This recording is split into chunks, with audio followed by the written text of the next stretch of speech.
గత 3 రోజులుగా కురుస్తున్న భారీ వర్షాలకు ఎన్టీఆర్ జిల్లా శాంతినగర్లో ఇళ్లలో వరద నీరు చేరింది.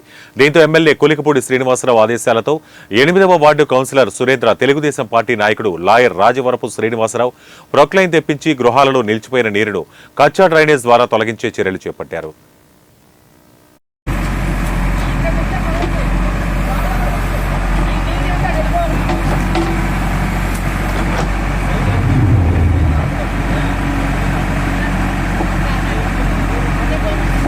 గొడవ తీయమనరా